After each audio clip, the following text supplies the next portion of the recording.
There is a strip of land no bigger than the state of New Jersey, yet it has set the world on fire for over 4,000 years. Kings have fought for it, prophets have wept over it, and entire nations have been born and buried on its soil. This land is called Canaan, claimed by both Israel and Palestine as their eternal home. And the story of this rivalry has become the very symbol of humanity's deepest divisions. From the pages of ancient scripture to the breaking headlines of today, the Israel-Palestine conflict is not just about borders or politics.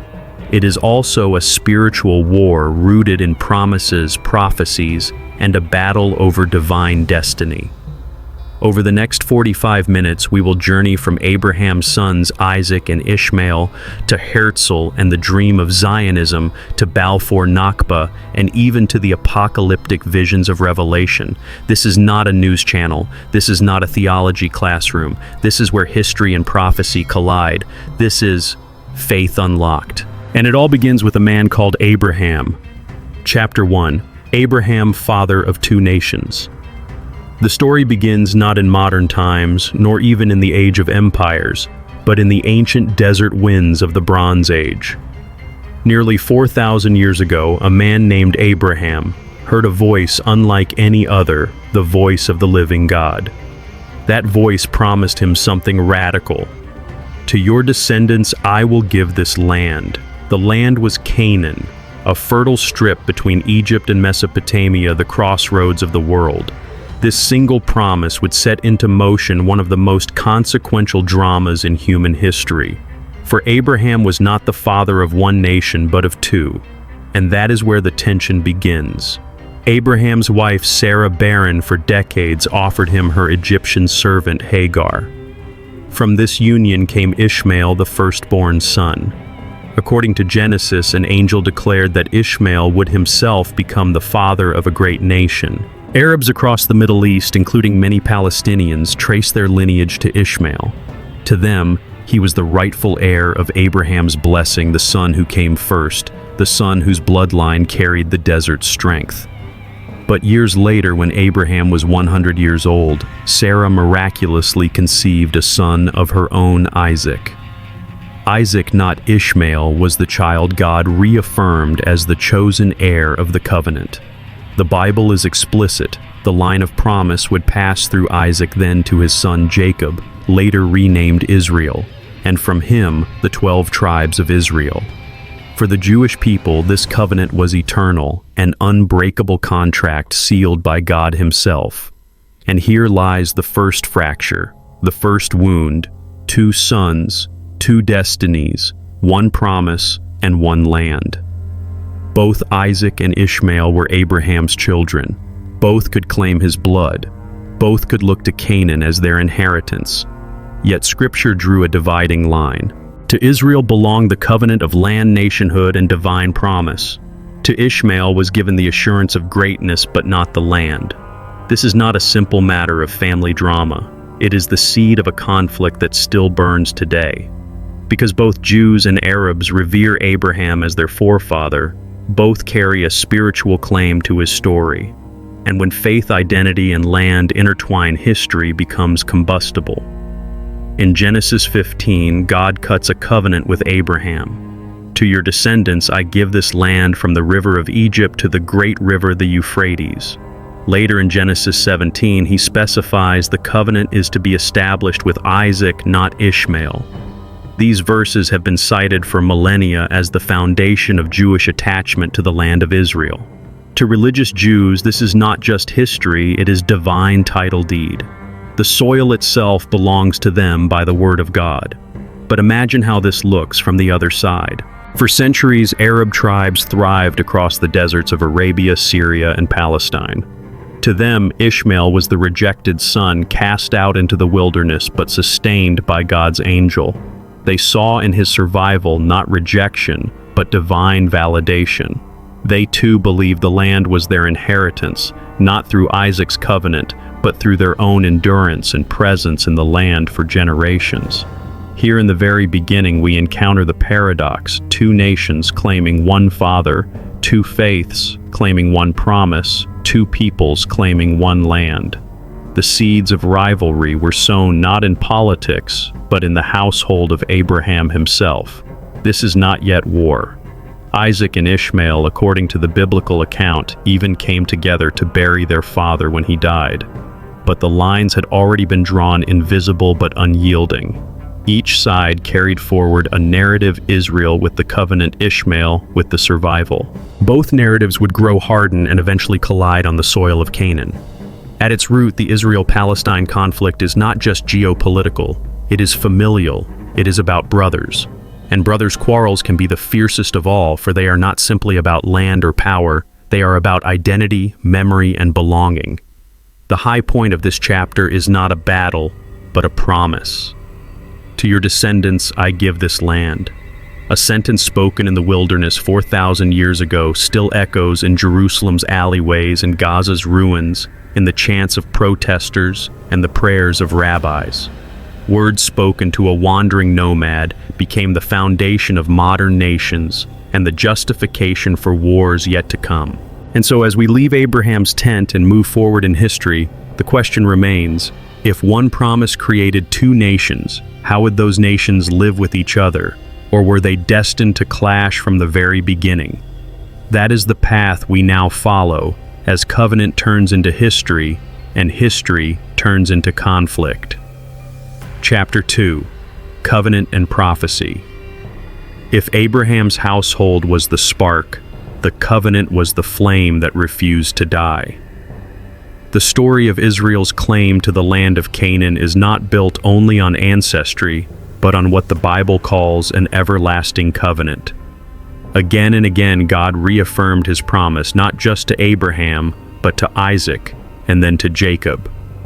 It was as though heaven itself was inscribing a deed of ownership not on paper, but in prophecy. The covenant begins with Abraham in Genesis 15. God takes him outside beneath a canopy of stars. Look toward heaven and number the stars if you are able to number them. So shall your offspring be. But the promise is not only about descendants, it is about geography. To your offspring I give this land from the river of Egypt to the great river the Euphrates. This is no vague spiritual metaphor. It is a territorial claim laid down in sacred text. Years later in Genesis 17, the covenant narrows its focus.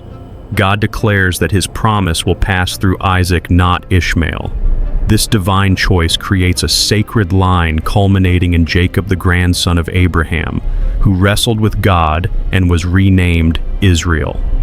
From Jacob came the 12 tribes, and from the 12 tribes the nation that still bears his name. For the Jewish people, these covenant passages are not simply ancient history, they are the spine of their identity.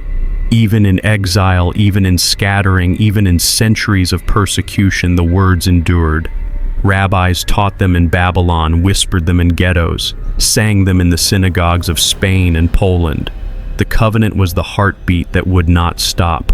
But prophecy gave the covenant an even sharper edge.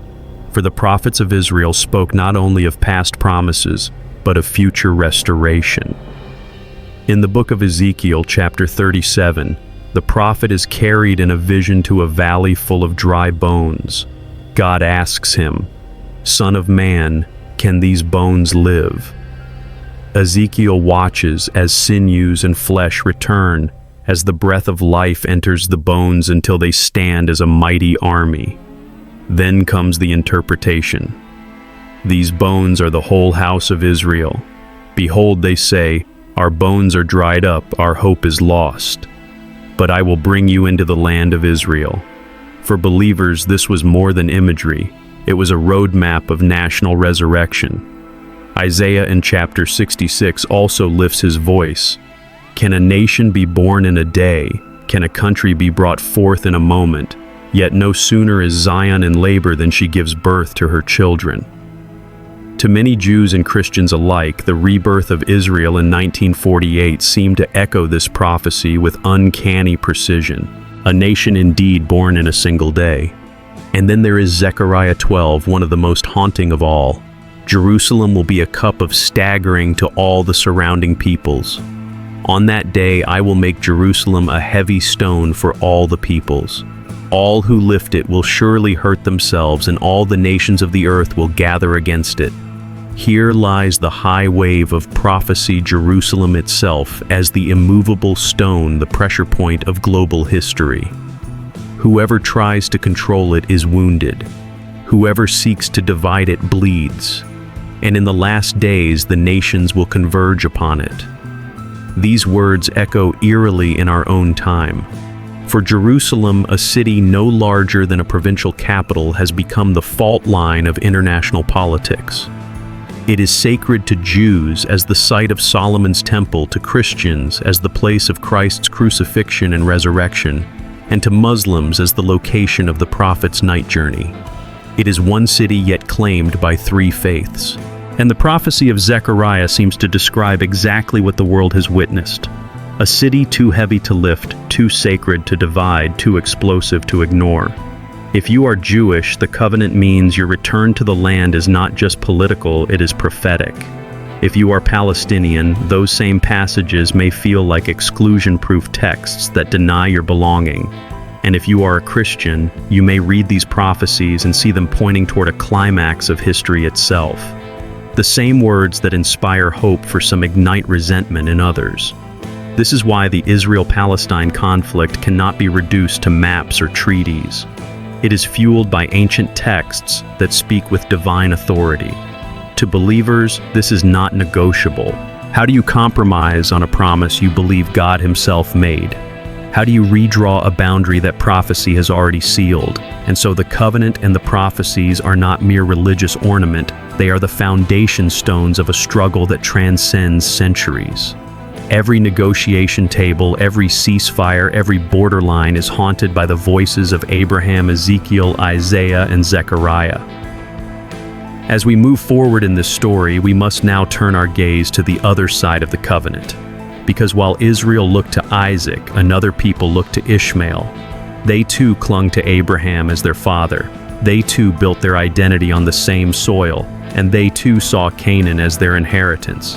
And for them, 1948 was not the fulfillment of prophecy, it was catastrophe.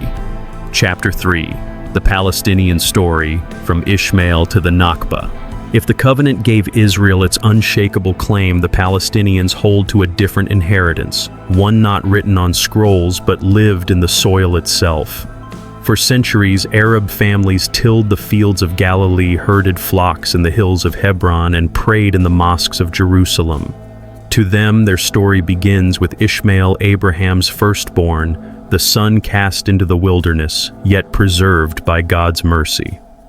Through Ishmael, many Arabs, including Palestinians, saw themselves as the true heirs of Abraham's endurance.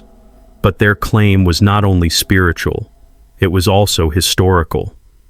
Generations of Palestinians trace their ancestry not only to Ishmael, but to the ancient Canaanites who inhabited the land before Israel existed as a nation. Their roots are embedded in the land through centuries of continuity. Markets in Jerusalem, olive groves in Nablus, and fishing villages along Gaza's coast. These were not abstract places, but homes that carried memory and identity.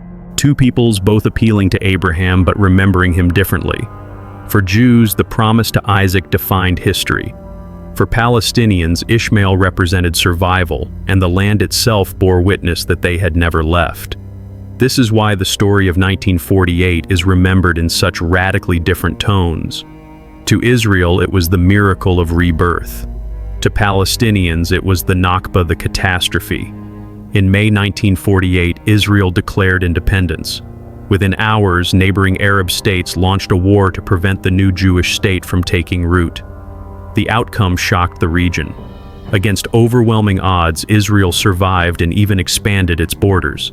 But Israel's survival came at a devastating cost for Palestinians. Over 700,000 were uprooted from their homes, fleeing or forced out by war never to return. Entire villages were emptied fields, abandoned keys to homes carried into exile as silent symbols of loss. For Palestinians, the Nakba is not a historical footnote, it is the defining wound of their identity. Families that once lived in Jaffa, Haifa, or Lydda still keep the faded deeds and rusted house keys passed down through generations as proof of belonging. Refugee camps sprang up in Lebanon, Syria, Jordan, and the West Bank, and many of them remain to this day rows of concrete shelters where grandchildren still grow up under the shadow of a loss they never personally experienced but deeply inherit. This is the high wave of their story, exile. It is the image of mothers carrying children across borders, of old men clutching the soil of their orchards one last time, of caravans of refugees winding through dusty roads. It is a trauma so profound that it has become more than memory. It has become identity. The Nakba is not just about what was lost, it is about what was never returned. The twist is as haunting as it is tragic. Both Israelis and Palestinians look back to Abraham, but they remember him through entirely opposite narratives. For Jews, Abraham's covenant is fulfilled in return and restoration. For Palestinians, Abraham's legacy is betrayed in expulsion and dispossession. One man, two sons, and now two nations carrying wounds that mirror each other but never reconcile. In Tel Aviv, Israelis celebrate Independence Day with fireworks. On the very same date, Palestinians march in mourning carrying keys and banners that say, "We will return." One side sees miracle, the other sees catastrophe. Two communities inhabiting the same land yet living in parallel universes of memory. This is why negotiations, treaties, and peace plans have always struggled. How do you reconcile two narratives that begin with the same patriarch but diverge into opposing destinies? How do you ask one people to surrender what they call a miracle and the other to forget what they call a tragedy? The conflict is not simply about borders or checkpoints. It is about memory carved into the soul, and memory cannot be erased with a signature on paper. Yet even within this tragedy, the Palestinian story contains a fierce resilience.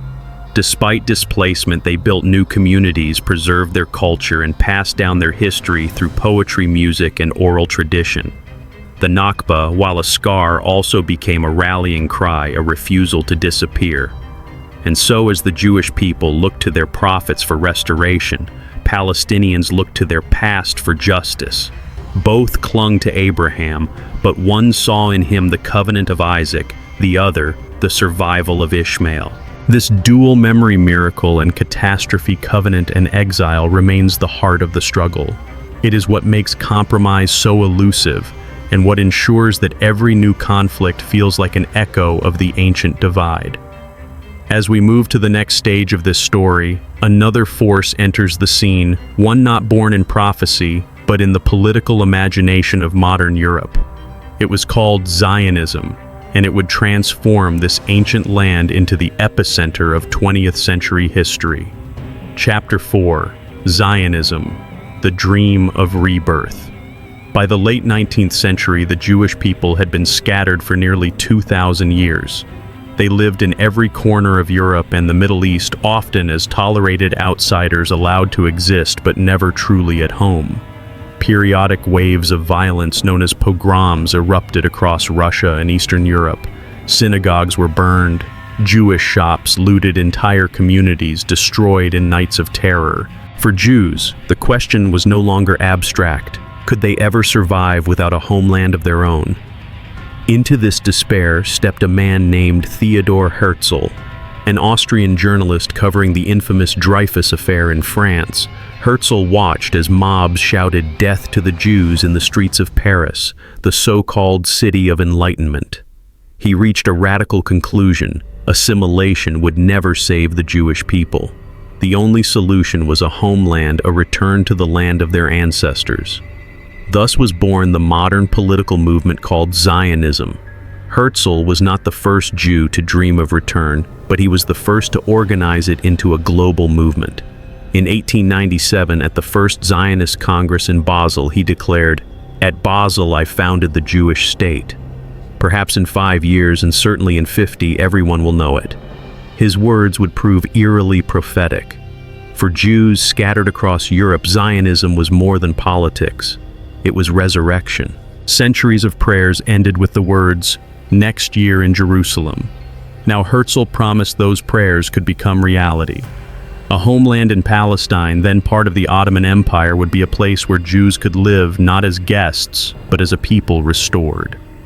The dream might have remained a minority vision, if not for the darkest chapter in Jewish history, the Holocaust.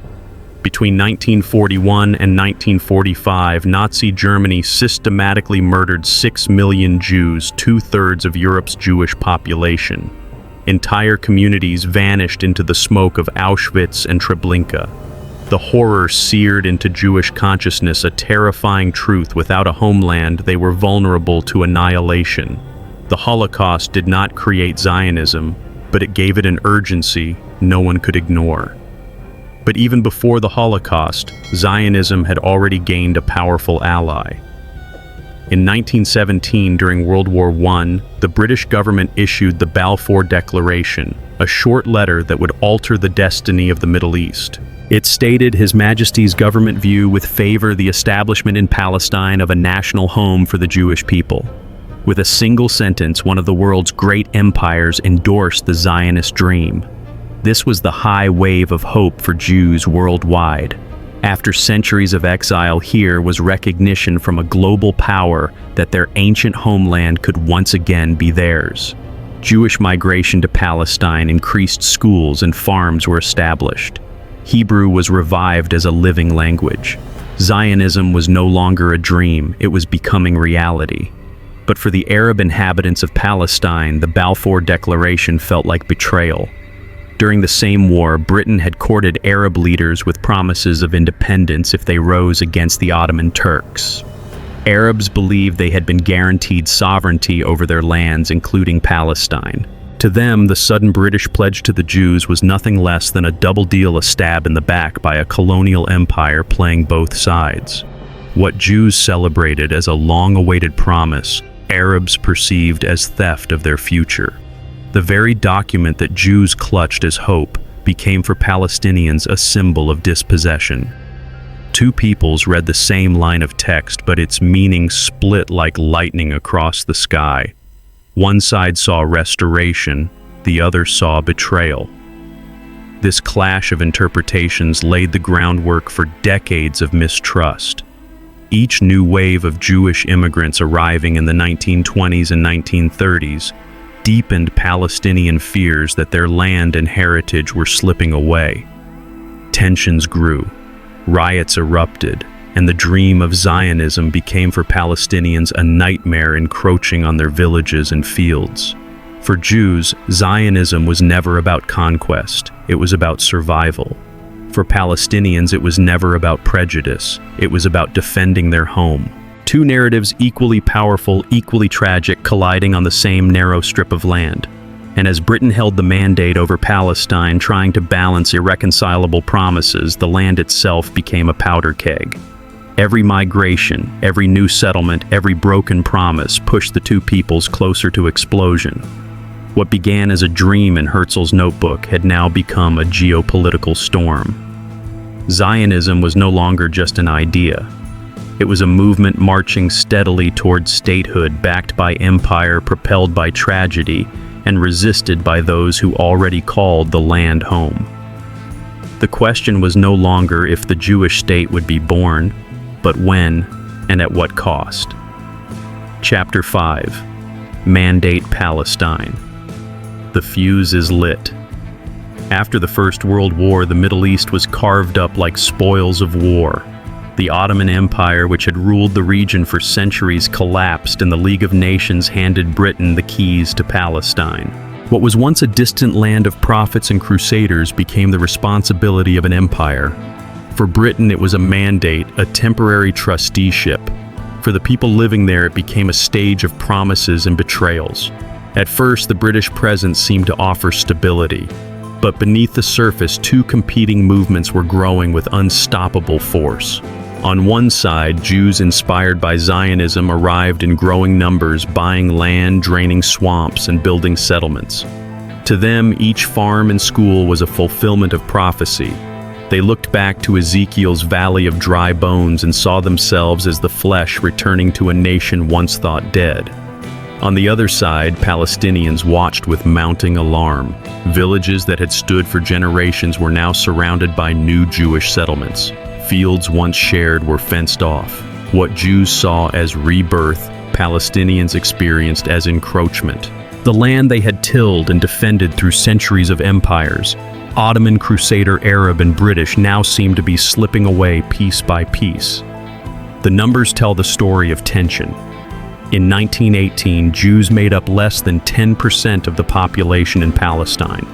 By the 1930s, that number had risen to nearly 30%, fueled by waves of immigration from Europe. Each wave was driven by fear pogroms in Russia, Nazi persecution in Germany. For Jews, Palestine was not just a dream anymore, it was survival. For Palestinians, the sudden influx felt like an invasion cloaked in prophecy. Clashes soon turned violent. In 1920, riots broke out in Jerusalem. In 1929, violence erupted in Hebron, where a long-standing Jewish community was massacred by its Arab neighbors, after rumors spread about Jewish attempts to control the Temple Mount. These events etched bitterness into memory, each side convinced of its own victimhood, each side blind to the suffering of the other. But the real explosion came in 1936. Palestinians, frustrated by land sales to Jewish immigrants and angered at British favoritism, launched a full-scale revolt. The Arab Revolt of 1936 to 1939 was more than protest. It was a rebellion. Strikes paralyzed the economy, attacks targeted British soldiers and Jewish settlements, and the countryside burned. The revolt united peasants, students, and clerics under a common cry: Palestine for the Arabs. The British response was brutal. They deployed tens of thousands of troops, executed rebel leaders, and crushed the uprising with overwhelming force. By the time it ended, thousands of Palestinians were dead, villages destroyed, and the movement for independence severely weakened. But the revolt also left scars of mistrust, not only between Arabs and Jews, but between Arabs and the British rulers who had promised them freedom. For Jews, the revolt confirmed what they already believed, that the land would not be given to them. It would have to be reclaimed through perseverance and perhaps divine intervention. Many Zionists saw the chaos as proof that God was clearing the path, shaking the nations, forcing his people back to their homeland as foretold by the prophets. For Palestinians, the revolt deepened the sense of betrayal. They saw themselves not as rebels, but as defenders of their ancestral soil. To them, Britain had allowed Zionism to flourish at their expense, and the cost was dispossession. The memory of the revolt became a cornerstone of Palestinian identity, a story of resistance against both empire and encroaching settlers. Two peoples looking at the same events but seeing opposite truths. To Jews, the growing settlements were the hand of God, a long-awaited prophecy stirring to life. To Palestinians, those same settlements were proof that their homeland was being stolen in broad daylight. One saw divine promise, the other saw colonial theft. It was not just politics or policy, it was theology colliding with memory. It was prophecy clashing with presence. For the Jews, the Bible was a title deed. For the Palestinians, the olive tree planted by their grandfather was the title deed. Both claims were real, both claims were powerful, but they could not coexist without friction. By 1939, as war clouds gathered over Europe, Britain released a white paper limiting Jewish immigration to Palestine, hoping to calm Arab anger. But this decision came at the worst possible moment. For Jews fleeing Nazi terror, the gates of Palestine were closing. Ships filled with desperate refugees were turned away, left to wander the seas, sometimes back into the arms of death. To Zionists, this was proof that Britain had betrayed them as well.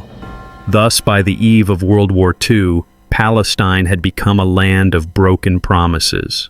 Arabs felt deceived, Jews felt abandoned, and Britain was trapped in a mandate it could not control. The fuse had been lit, and the explosion was only a matter of time. And when the war ended, and the full horror of the Holocaust was revealed, the question of Palestine would erupt with greater force than ever before. Chapter 6: The United Nations and the Map of Destiny.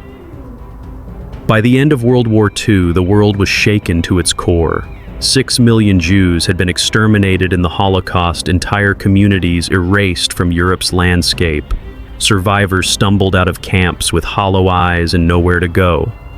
For them, the dream of Zionism was no longer an option. It was a matter of survival. Palestine became the one place where history, prophecy, and sheer desperation pointed as home. But Palestine was already home to another people. Palestinians had lived there for centuries, farming its soil, raising families, and building cities. To them, the arrival of Jewish survivors by the tens of thousands was not resurrection, it was intrusion. They were not responsible for Europe's crimes against the Jews, yet they were now asked to pay the price. The British, exhausted from decades of trying to balance two irreconcilable promises, threw up their hands. In 1947, they handed the problem to the newly formed United Nations. The UN proposed what seemed like a compromise partition. The land of Palestine would be divided into two states, one Jewish, one Arab. Jerusalem, because of its unique religious significance, would not belong to either side. It would be placed under international control, a corpus separatum, a city belonging to the world. On paper, the plan seemed like a solution. Jews, who made up about a third of the population but owned less than 10% of the land, were given more than half of Palestine, including much of the fertile coastal plain. Palestinians were offered the remainder. To Jewish leaders weary of exile and bloodshed, it was a miracle wrapped in bureaucracy. They accepted it even reluctantly because it promised the rebirth of Israel. To Arab leaders, it was an insult. How could a foreign body divide their land and hand the best parts to newcomers? They rejected it outright. The very decision meant to end conflict planted the seeds of decades of bloodshed. What one side saw as a path to destiny, the other saw as colonial theft, sanctioned by the international community. The partition map was not just lines on paper, it was a map of destiny, and it was about to ignite. The high wave of this chapter lies in Jerusalem. The UN declared that the city could not be divided, that it belonged to no single nation, but to the conscience of the world. Yet Jerusalem is not just any city.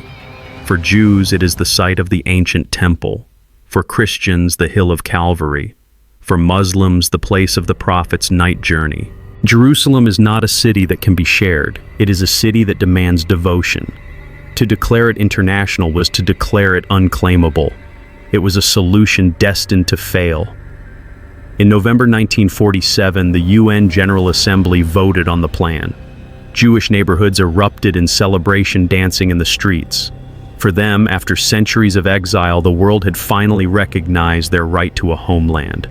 But in Arab towns and villages, the mood was somber, then furious. They saw betrayal. They saw their future shrinking before their eyes.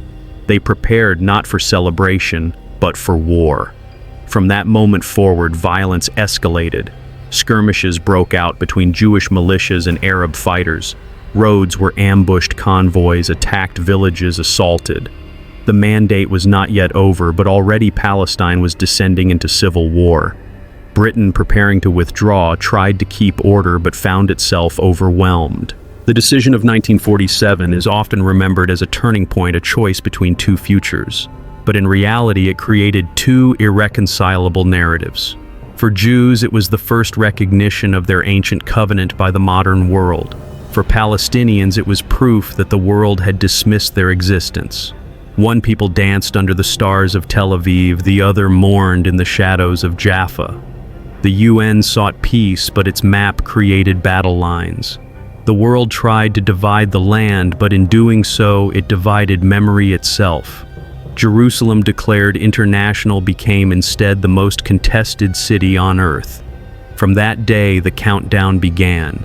The British would leave. The Jews would declare independence. The Arabs would invade. The map of destiny had been drawn, but the ink was made of blood. And as 1948 dawned, the land of prophecy was about to explode into the war that would define the Middle East for generations. Chapter 7, 1948, Birth and Catastrophe. The date was May 14, 1948. In a small hall in Tel Aviv, David Ben-Gurion stood before a crowded assembly and declared in the name of the Jewish people the rebirth of a nation that had been absent from the map for nearly 2,000 years. We hereby declare the establishment of the Jewish state in the land of Israel. The room erupted in applause.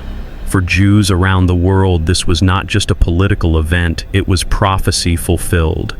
After exile, after pogroms, after the Holocaust, the nation of Israel was alive again. Survivors of concentration camps wept as they heard the announcement on radios. For them, it was nothing short of a miracle. But for Palestinians, the same announcement rang like a death knell. They did not hear rebirth, they heard expulsion. They did not see prophecy, they saw betrayal. For centuries they had lived in towns like Haifa, Jaffa, and Acre. Now suddenly the land they called home had been declared the possession of another people. The reaction from the Arab world was immediate. Within 24 hours, 5 Arab states, Egypt, Syria, Lebanon, Transjordan, and Iraq, declared war. Their armies crossed the borders with the aim of strangling the newborn state in its cradle. To them, this was not a war of aggression, but of defense, a desperate attempt to prevent what they saw as colonial injustice. For Israel, it was a fight for existence. Outnumbered and outgunned, the new state relied on hastily assembled militias, many of whom were Holocaust survivors still carrying scars of the camps. The odds were impossible. Yet against all expectations, Israel not only survived, it expanded. Through months of brutal fighting, the Israeli forces pushed back the Arab armies and seized control of 78% of the land, far more than the UN had originally allocated. This is the high wave of the chapter victory against impossible odds. For Jews, the outcome was nothing less than divine providence. Newspapers called it a modern-day David versus Goliath story.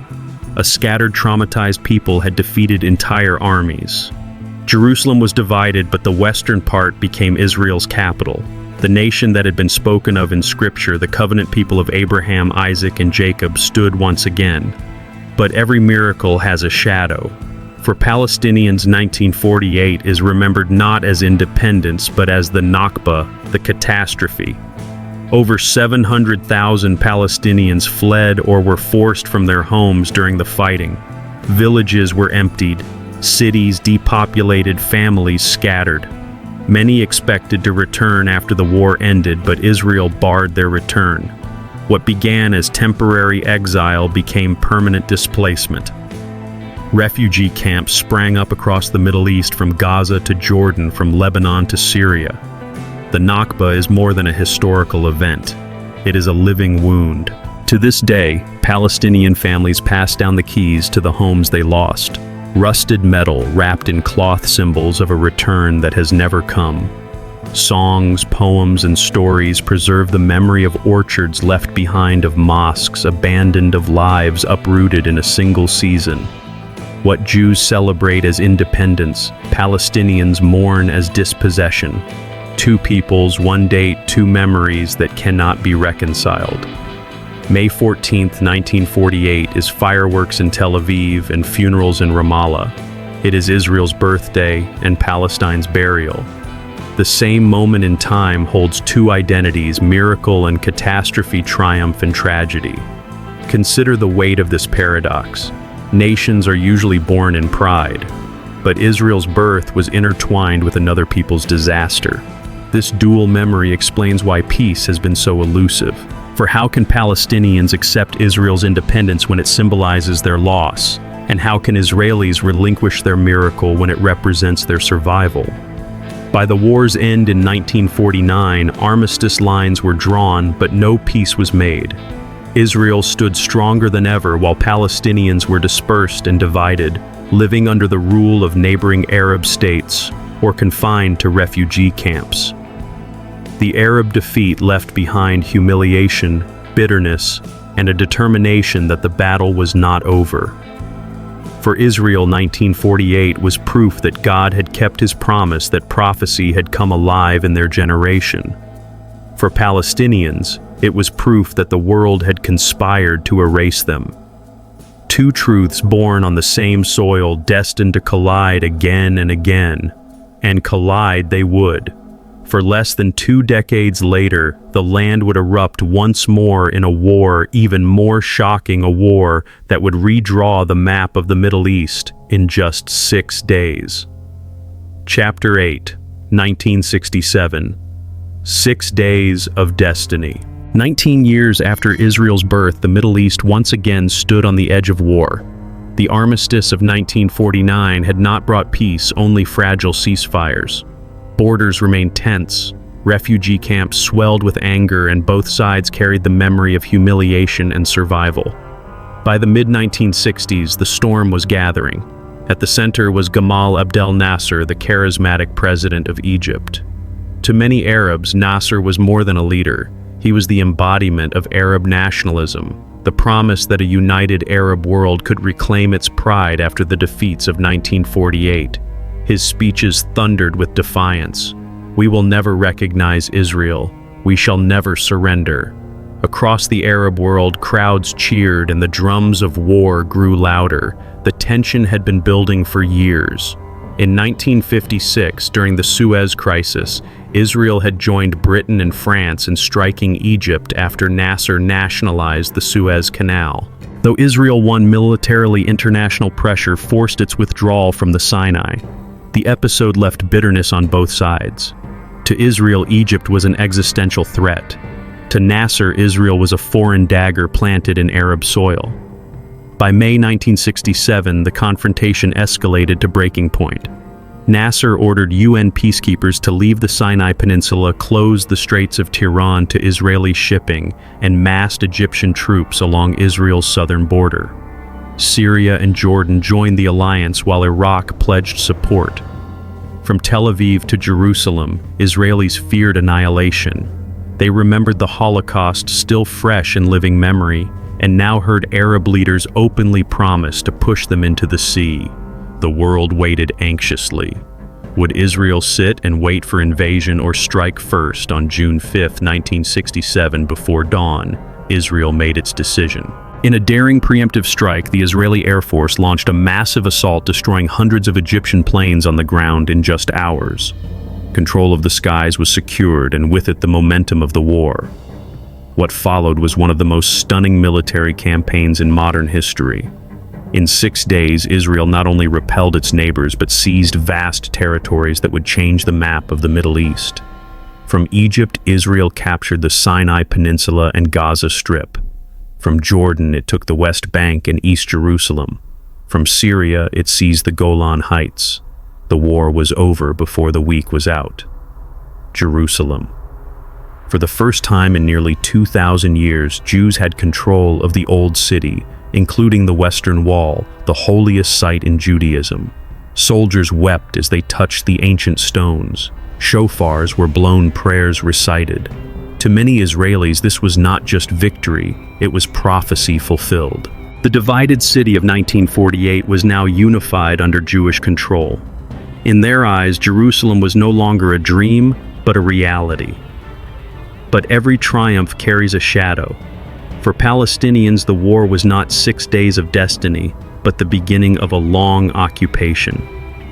The West Bank, East Jerusalem, and Gaza lands that many Palestinians considered the core of their homeland were now under Israeli military rule. Refugee camps grew, checkpoints appeared, and a new word entered the Palestinian vocabulary: occupation. One people's liberation was another people's captivity. While Israelis celebrated the miracle of unification, Palestinians entered a new era of displacement and daily struggle. Jerusalem, the city that was supposed to be international under the UN plan, was now claimed as the eternal capital of Israel. For Palestinians, it became the heart of loss, a city where their holy site stood, but where their sovereignty was erased. The 6-day war reshaped more than borders. It reshaped psychology. Israel emerged confident, powerful, and convinced of its invincibility. The Arab world emerged humiliated, its armies crushed in less than a week. But humiliation has a way of fermenting into something more dangerous. The defeat gave birth to new movements, including the Palestine Liberation Organization (PLO), which vowed to fight not through armies, but through guerrilla resistance and international campaigns. In 6 days, Israel expanded its territory to 3 times its original size, fulfilling in their eyes the ancient promises of Scripture. Yet in those same 6 days, Palestinians felt their homeland shrink to the smallest it had ever been. 2 peoples again bound by the same land, again locked in opposite narratives, redemption and catastrophe. The 6-day war did not end the conflict. It deepened it. It turned temporary borders into permanent disputes. It transformed Jerusalem into a symbol too sacred to divide. And it thrust Palestinians into an era of statelessness that continues to this day. The map was redrawn, but the question remained. Could these 2 peoples ever find peace on a land that both saw as theirs by birthright and by destiny? The world would soon find that 6 days of war could lead to decades of conflict, and that the battles over land were only the beginning of a much deeper struggle over prophecy, identity, and the future of Jerusalem itself. Chapter 9. From Dry Bones to Armageddon. History and politics can explain borders, battles, and treaties, but to millions of believers around the world, the Israel-Palestine conflict cannot be understood without prophecy. The story of this land is not only written in newspapers, it is inscribed in Scripture. And for many, what we are witnessing is not just geopolitics unfolding, but the drama of the end of the age. The most haunting of these prophecies comes from the book of Ezekiel, chapter 37. In a vision, the prophet is set down in a valley of dry bones. God commands him to prophesy, and the bones begin to rattle. Sinews and flesh cover them. Breath enters them, and they rise to their feet as a vast army. The meaning is given plainly. These bones are the whole house of Israel. They say, "Our bones are dried up, our hope is lost. But I will bring you back to the land of Israel." For centuries, Jews in exile clung to these words. In Babylon, in Europe, in the ashes of Auschwitz, they repeated them as a promise. And in 1948, when Israel was reborn after nearly 2,000 years, many Christians looked at Ezekiel's vision and declared, "The prophecy has come true. The valley of dry bones has risen. The scattered people have returned. The covenant lives again." But prophecy does not stop with restoration. Zechariah 12 casts an ominous shadow. "On that day I will make Jerusalem a cup of staggering to all the surrounding peoples. On that day I will make Jerusalem a heavy stone for all the nations. All who try to lift it will hurt themselves, and all the nations of the earth will gather against it. Jerusalem, tiny, crowded, without oil, without vast resources, has become exactly that, the heavy stone. Nations debate it in the United Nations, ambassadors quarrel over it, wars erupt around it. Each attempt to lift it, to divide it, to claim it leaves nations wounded. The prophecy speaks with chilling accuracy. Jerusalem is a city too heavy to move, too sacred to compromise, too explosive to ignore. And yet there is one final prophecy that sends shivers down the spine, the book of Revelation, chapter 16. John describes a gathering of armies in the last days. They assembled them at the place that in Hebrew is called Armageddon. To many interpreters, this final battlefield is not far from Jerusalem in the Jezreel Valley, a plain where countless wars have been fought across history. This is the high wave of the story, the belief that the Israel-Palestine conflict is not merely regional, but cosmic. To many evangelical Christians, the return of Israel, the centrality of Jerusalem, and the rising hostility of nations are signs that the world is moving toward the final confrontation foretold in Revelation. The battles over Gaza and the West Bank are not just territorial disputes, they are seen as tremors leading to Armageddon.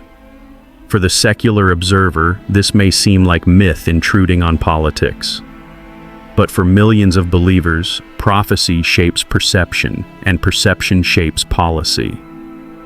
American foreign policy, European debates, even Arab reactions cannot be divorced from the spiritual lens through which leaders and peoples view Jerusalem.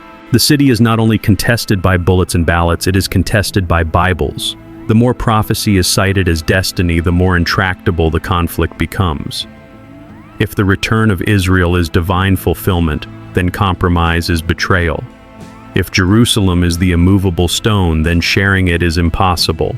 And if Armageddon is inevitable, then perhaps peace itself is only an illusion. This tension makes the Israel-Palestine conflict unique in world affairs. Other wars are about resources, ideology, or territory. This one is about identity written in sacred text, and sacred text cannot be erased. To some, the war is proof that God's word is alive. To others, it is proof that prophecy itself has become a self-fulfilling script driving nations toward endless conflict. The weight of these prophecies falls not only on Israel and Palestine, but on the world. Jerusalem has become a global test, a pressure point revealing whether nations will bow to prophecy, resist it, or be crushed beneath it. Many believers call it the divine litmus test of history. How you treat Jerusalem reveals your destiny. And so as we stand in our own time, the line between history and prophecy blurs. Dry bones have risen. The heavy stone of Jerusalem lies in the world's hands, and Armageddon looms on the horizon like a storm cloud. The question is no longer simply who owns the land, but whether the conflict itself is a countdown to the end of history. Chapter 10: The 21st Century Deadlock and Detonation. The dawn of the 21st century did not bring peace to the Holy Land, it brought deeper division. Decades of negotiations, countless summits, and endless peace plans have all run aground on the same jagged rocks, borders, Jerusalem, refugees, and settlements. These are not abstract issues. They are the very heart of identity and survival for both peoples. First, the question of borders. Where should Israel's frontiers lie? The 1949 armistice lines, often called the Green Line, left Israel within 78% of historic Palestine. But after the Six-Day War of 1967, Israel occupied the West Bank, Gaza, and East Jerusalem. To Palestinians, these territories are the foundation of their future state. To many Israelis, they are part of their biblical inheritance. Each attempt to draw a line at Oslo, at Camp David, at Annapolis has ended in failure because each side views the land not just as soil, but as sacred. Then there is Jerusalem. For Israelis, united Jerusalem is their eternal and undivided capital. For Palestinians, East Jerusalem is the capital of the state they dream of. Yet for the international community, the city is meant to be shared. But Jerusalem is not a city that lends itself to compromise. Every stone in its old city tells a story. Every shrine is holy to someone. As long as Jerusalem remains the focal point, peace remains elusive. The refugee question cuts even deeper. Over 700,000 Palestinians displaced in 1948 have now become millions of descendants living in exile. They demand the right of return, the ability to go back to the homes and lands of their grandparents. Israel insists this is impossible. It would erase the Jewish character of the state. Here, memory collides with demography, and no solution seems possible. And then there are the settlements. Since 1967, hundreds of thousands of Jewish settlers have moved into the West Bank, building towns and outposts. To Palestinians, these settlements are theft-proof that Israel never intends to allow a real Palestinian state. To many Israelis, they are simply fulfilling prophecy, planting their roots in the land promised to Abraham. Concrete walls and barbed wire mark the landscape, each one a barrier not only of stone but of trust.